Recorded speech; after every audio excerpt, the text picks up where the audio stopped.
দর্শক, আমরা রয়েছে এখন সাবেক প্রধানমন্ত্রী বেগম খালেদা জিয়ার কবরের পাশেই। অল্প কিছুক্ষণ আগেই জিয়া উদ্যানের শহীদ প্রেসিডেন্ট মরহুম জিয়াউর রহমানের যে মাজার, সেটা কিন্তু জনসাধারণের জন্য উন্মুক্ত করে দেওয়া হয়েছে।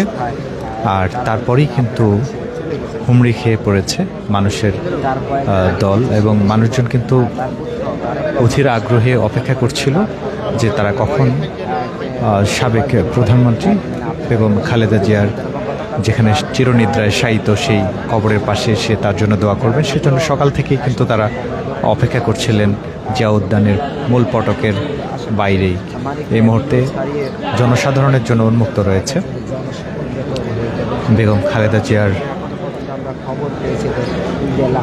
সমাধিস্থল। এই সমাধিস্থলে বিএনপির নেতৃবৃন্দ কিছুক্ষণ পরপরই আসছেন। তারা বেগম খালেদা জিয়ার কবরের পাশে এসে তার জন্য দোয়া করছেন, এবং অনেকেই কিন্তু বেগম জিয়ার কবরের পাশে পুষ্পাঞ্জলি নিয়ে এসেছেন এবং তারা দোয়া করছেন।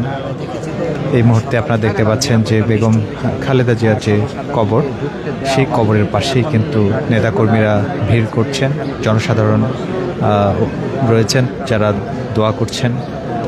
ঢুকছে, আমরা দেখেছি অনেকেই